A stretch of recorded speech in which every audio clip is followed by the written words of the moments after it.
Mama wakwaba wafreme Addo searching mesrel na wa subscribe to my channel. Me a notification bell also for more news. 67 years Ghana amampani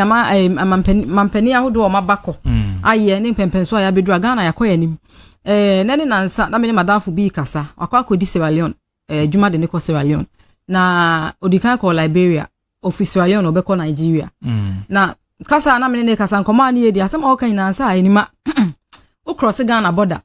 na so ko another African country and now the onya cross Ghana border na free Ghana you appreciate Ghana na mbisa se kofi na ade na wokasa oso eni mejeje na de make wa unim dada osi omudru airport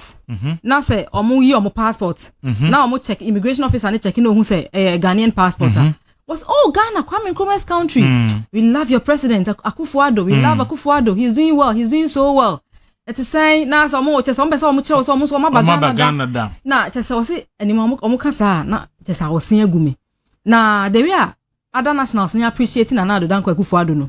na no bi sam senti yeti Ghana no nti adwuma na papa na ye ya yeti ha na ye hu ana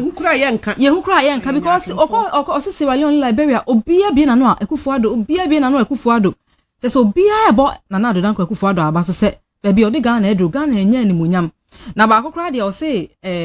man ba ko se ono de edru December bia oba Ghana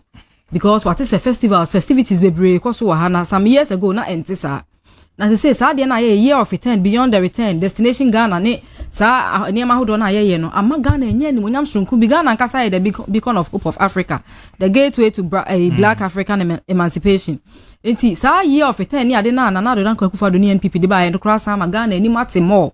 na say sa fidru ana December du na pese otu kwan ko ba bia enya America asem nya Canada enya France asem nya Australia asem obi ama ne ho so ano de ni akere Ghana oba be di bronya wa ha oba Afrochella oba Charlie Wote oba dirty December just all the festivities ahia na ekoso wa ma ha na ese ukra wa ye ho just wonim de eko enti all kasa no na ese the all kan na say we should appreciate Addo dan Akufo Addo ni NPP because here the oman she party binsa na obetimi ama oman na kona ni metumpon a NPP no other party but the new patriotic party NPP mpanimfo ewo ideas omunimu de in fact kwaku my name is Styling enra ye picture or ye details say na ye beba station ha e say high fee so e say high fee na chi no kra no ma now me research ka Christian ha because the NPP is in us NPP no ye mu untimi sorry nkotena studio exactly nkotena studio wa bra prepare notes enye wo research enye we me die na fa me team ni na abo one no me tena ase ready kakra ansa na me say da nti kra na kan me ya yi no so me say Mr. Styling so the same thing eso san ka high fee ga wa de high fee nti ke bank yensu de so enti NPP ye party bi a omo bo omo homoden na Addo dan Akufo Addo adwuma papa na ye me say education sector nko a say the data ne ma ye the data ne ma say hwe adwuma akoso Ministry of Education and I say adwuma akoso ye ngumesua ho a you won't believe it it will take you as an NPP or maybe an NPP affiliate to know say ade minim say sa na ti ampa you said otamfo bonsam and also be oye against no beka say Akufo Addo na Addo dan Akufo Addo onye adwuma wa ye adwuma wo hwe ye ngumesuem wo hwe ye tourism they say Ghana tourism returns and ye nya in tourism no akona nim bebre say ska bebre free tourism sector but because of activities ahodo e koso o manim share what they say transformation agenda e dey buy all the sectors ni na experience bi Ministry of Trade and Industry one district one factory 321 factories 110 existing factories yes dada stimulus package osi adan roofing tiles nomne those ones all dada no mko tojo magogo no na Addo dan Akufo Addo ni NPP discussion asa page o magina o nan so biem emu 211 and newly built factories are yes from scratch so and only your friend greenfields the yes from scratch near greenfields what greenfields are the yes from scratch and a brownfields near the all dada ya discuss about be ship there roni nyina anya bosremu kan niam ayaye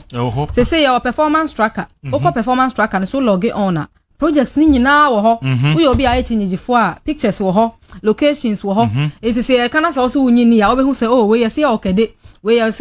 we oboadua we yes we Ekwapim South obehu location no obehu ba bi kra factory ni si it is only obi area ho na afre na krache yes school na chi ho yes factory bi o ye no kre catch us madam e no kre esi ha se a me no ka se kra ha na migina ni nyina aye adwuma na na do dan Akufo Addo ni NPP aye unemployment rate yetimi aya ma na ba form na say yes a shoot up kakra because nipa edo mo free school eba system ni mu no saa na beba but aban ni bon homodin bi NPP aban bon homodin bi say obia benya bibi na waye ye ba ye yes a create 2.2 million verifiable jobs ye ka say verifiable jobs a enwuma a wo betimi di wani ehu ana say honkrata ho verifiable employment yi honkrata na yi wo ho a wan kasa bon sa we di asem mo kan no kre na there onim say one district one factory no capacity of ebetimi nipa 170,000 ena ebetimi afford mo ebetimi aye adwuma 170,000 for now but 170,000 na ye pese ye for mo ye adwuma no ebi mo start direct and indirectly ebi mo ye adwuma wo mu ni ade ba ye hia exemptions yi o say ye pass exemptions e fa ho asa na yetimi afa sa 170,000 na ye pese ye for mo no unim say this for ashada de omoro team form etim form ayi o madwen say omo exempt omo nyewe omo consent to the exemptions no e ma yentimi pass ma nipa no entimi 170,000 no entimi form mo nye adwuma na mo ko ba aban yachi say unemployment rate cost na at the same time mo kro ya mo so mo pass mo waye me pass exemptions bill na e be dey na 170,000 no yetimi form ma ye adwuma o one district one factory companies nim na say yetimi fa say nipa na nya unemployment rate no na e ba form say 14% asa be ba be betimi aba be 12% anadi omaye omo o de say what they say